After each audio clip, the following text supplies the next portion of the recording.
This is Micornus, Phokane, the leader and the founder of the Young Men Empowerment Forum. We are speaking about what makes high performers to become high performers. And this is part 2 today that we are embarking on, and I hope that it will help you. And you can go back to our part 1 as well and see what we started with and continue following us. The first thing today that we want to speak about that makes high performers to become high performing is sincere collaboration. Sincere collaboration. This is very important. Now, the word collaboration means working together with others. And I want to emphasize that sincere collaboration speaks about values, team achievements. It values team achievements. It values team development. It values team progress as well. Now, sincere collaboration believes in others and believes in the input that they can give. It believes in other people's skills and knowledge. It believes in other people's talents as well. And therefore, because of that, it values the team achievement generally and over individual accolades. And this is very important. Now, when we speak about collaboration, we're speaking about understanding that there's team playing that should come into being if we are to create high performance. Now, also, when you look at sport, for instance, football, maybe as an example, which is a team sport, you'll realize that if you are actually recognizing individual accolades, you are going to actually break the team and you're not going to get high performing in the team. Now, the teams are high performing based on collaboration, ability to play to each other's strengths, and ability to also be part of a team. Now, you'll realize that a team sport like football, for instance, you've got a goalkeeper, you've got a back line, you've got midfielders, you've got frontliners, which are the strikers, and that is collaboration. And I must mention that there's no scoring of goals by the strikers if the midfielders and the backliners are not participating in collaboration with them, if they are not working together, if they are not supporting the muscle of coordination that they have. It's very important that when we speak about collaboration, we speak about every one of the team members knowing their roles and therefore playing their responsibilities within their roles. And that is the roles and responsibilities. And therefore being able to play your role. And that's what we call collaboration. Now, when we speak about sincere collaboration, we're speaking about collaboration that is genuine, that comes from the heart, that is not pretending. Because there are people that claim to be collaborating, yet they're actually planning each other's downfall. And I'm saying this because we have seen teams that have crumbled and fallen purely because they've actually been down. The downfall has been because their individualistic approach, whereby everybody will not become a hero of some sort in the team. Now, when people are playing towards or are they participating to raise their own profiles and becoming heroes amongst the team, we have seen teams crumbling.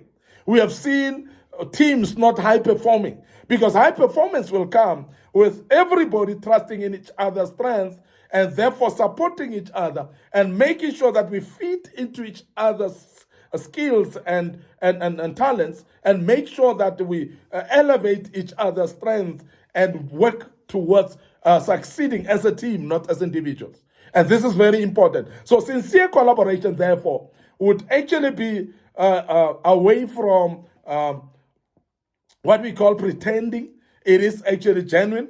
It comes from the heart. It's something that everybody plays to the group, not to individuals. And it is very important that everybody's got the same objective. You are focused on the same objective. Therefore, as a team, you become sincere in your collaboration. And this is very important. Now, successful teams or high performers are actually driven by collaboration. And I cannot emphasize this enough. And I believe that if you can collaborate as a young man with your team and make sure that you work together, it might not be only your team, but the colleagues around you as well. Remember that there must be colleagues, there must be friends around, there must be people that are part of this project, and so on. And as we see those, that is what we call collaboration, where you work together, and that will actually make high performance to become high performance in every given sphere. The second thing that I want to speak about, which is making high performers to become high performers, is what we call proactive learning. Proactive learning. Now, proactiveness is ability to be initiative enough to become what we call an innovator, somebody who is developing into thinking out of the box, ability to become creative in mind. And that's what we call proactive. Now, when we speak about proactive learning, therefore, we're talking about somebody who will identify their skills and shape them. Those that will identify their learning areas and therefore shape their learning areas to become at the level where they will do well. And this is very important that we emphasize that, because many of us are actually not becoming high performers because we are not shaping our skills.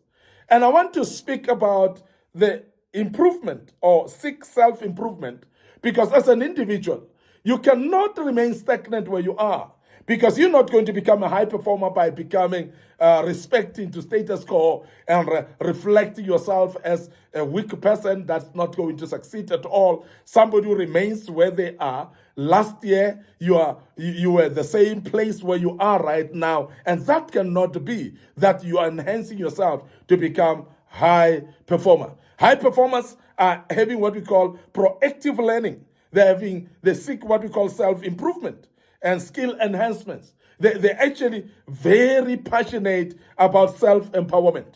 Now, when we speak about self-empowerment, I want you to understand, as a young man, it is a matter of identifying your talents and please enhance them by making sure that you practice and shape them.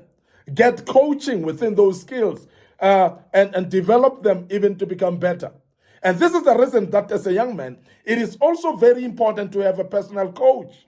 And I'm emphasizing this because a personal coach will be able to help you to identify those skills, those talents, and be able to help you to practice them and to shape them and to get them to maximum performance. Because you can only perform as high as possible based on how your skills can be stretched. Most of the time, we are actually not stretching our skills enough. And that is the reason then we start to see people failing. We start to see people not successful. We start seeing people not being high performers. Why? Because they are actually not proactive in their own shaping of skills. And they are not in a place where they want to develop themselves in becoming better. And I want to emphasize this because it's very important for you to understand that it is very key that you become proactive in your learning and you become a better person by so doing. Remember that also, when you are proactive in learning, you will attend courses, you would actually allow yourself to have mentors, as I've said, and coaches as well. You will actually attend seminars, workshops, and be able to identify the workshops that are related to an area of development of your life. And I want to emphasize that as a young man, you must own your own development. It's not going to be somebody from outside who will actually identify your development or your skills that you need to develop. Now, if we are going to speak about high performing, those are the people that identify their own skills and talents, that they are also identifying their own areas of development, and then make sure that they invest the time in getting themselves to be empowered. There's nobody's going to empower you without you recognizing that you need empowerment. And I want to emphasize that because many of us remain stagnant as young men, and we don't develop into high performers because we are not proactive in learning. Now, learning also means that you should actually observe how other people are doing things. Those people that are doing things better than you, learn from them and be able to do as well. Observe actually how people are doing and be able to become a sponge that learn. Somebody would say, I want to become better. And that will help you as an individual, and you will become better in what you do because you would have actually desired to become a high performer, and high performing comes with that which we call proactive learning and seek self-improvement and skill development and enhancement of your skills as well. I want to end up here today, your host, Micornus Phokane. This was, of course, part 2 of this great topic. We'll deal with part 3 tomorrow. But before I check out, please remember our Facebook page, Young Men Empowerment Forum, and our Facebook page, Micornus Phokane. So please like those pages, follow us on those pages, and furthermore, follow us on our YouTube channel, subscribe to our YouTube channel, Young Men Empowerment Forum, and make sure that you click notification button on those platforms. Don't forget our TikTok account as well, and I'm sure that will help you as well, because we have got videos that were posted in the past in our TikTok account, and the good Lord will bless you as you do follow us there. And I want to check out right here and say join us as we deal with part 3 tomorrow. May the good Lord bless you, and cheers for now.